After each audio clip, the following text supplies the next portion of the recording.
Ever since I was a child, I've loved automobiles. My father drove a V8 Dodge, big old shiny wheels. To him it was just transport with little to endear. But that old car would set the course for me throughout the year. Bumper to bumper, we love them old cars. Be it Ford or GM or be it a Mopar. People, power and passion, you know that is our deal. So tune into our TV show with Rusty at the wheel. Welcome to Bumper to Bumper. Cool. Terrific.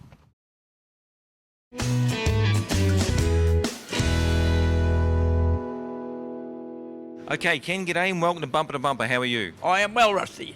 Now, we're here at your home up near Wangaratta, and you've got a collection of post-war and pre-war bikes, a vast collection. First of all, what got you into motorbikes?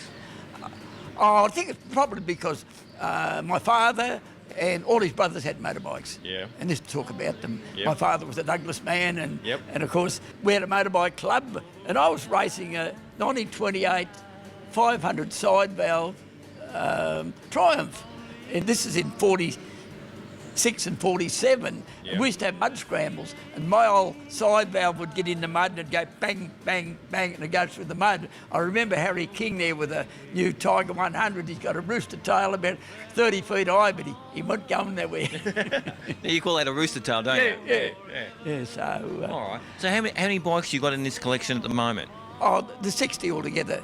60 bikes. And what are some of the ranges of bikes that you actually have? Well, they range from that 1914 1000cc Jap right through all the Manx Nortons, BSA Gold Stars, Grand Prix Triumphs. We've got a beautiful Moto Guzzi, Yep. Goldie BSA. So, Ken, when did you start first competitive racing? 1945. Now, how old were you? Well, that must have been 13 or something. 13. And were you allowed to race a motorbike Yeah. in those days? We didn't have any ACU or Autocycle Union people to interfere with what we're doing. Yeah. But at that time, I had a 53 650 Triumph. Yes. And my mate bought a brand new swinging arm Triumph, and we put a sidecar on that. So I used to ride the sidecar with Joe as a passenger. Then I'd be on my 650 Triumph in the solo. And we won everything. Nobody could beat me. I never ever learned how to fall off.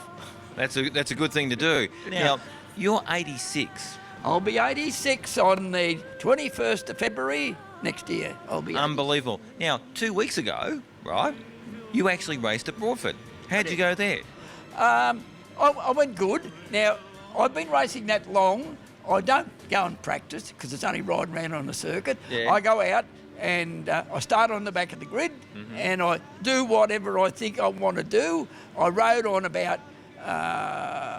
6 races on the Saturday. Come Sunday, I lent a man my Douglas to have a ride on. Yeah. I only had a couple of rides on the Sunday on me old Douglas, and a couple of rides on my little 250 Manx Norton, Yes. and I spectated and talked to the crowd.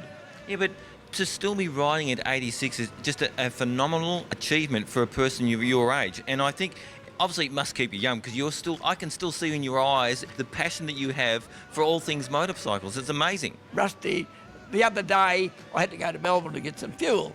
So I go down there, and by the time I go to Melbourne and go to Castlemaine and Bendigo, I'm come home in my toilet. I've done 600 Ks on that day. Yep. On the Sunday, the day before, I put on a display of motorbikes for the fire brigade over in Nathalia. Yes. Another 350 Ks on Sunday. And it doesn't worry me driving. Yeah. I can drive to Brisbane, non-stop and Yeah. things like that. It's never been I look through the windscreen and it's like watching television for me driving. I don't have a fuss with it. Nobody upsets me, and I just get along and do what I want to do. In 1938, Velocet wanted to win some world championships, so they decided they'd build a 500 overhead camshaft Velocet, always known as the Big Velo. The rare thing about it is that it has a swinging arm suspension in 1938. These motorbikes there were 3 of them, were ridden by all the top racers in the world in including Len Perry and Rod Coleman from New Zealand. It was at Bathurst. I think it ran 149 mile an hour, and then it ended up in bad hands.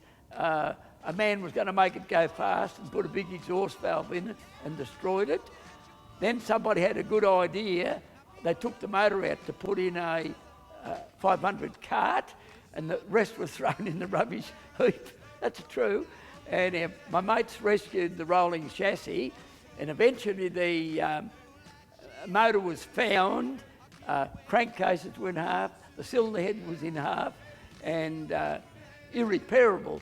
But myself and Rod Coleman were able to get all those broken components, and we were able to build 2 of those 500 pre-war 500 KTTs, big fellows. It took me 10 years to build it. It's a beautiful thing. And as the factory built 3, I know there are people talking about, oh, I've got one, and there's 3 here and there's 3 somewhere else, but they ain't.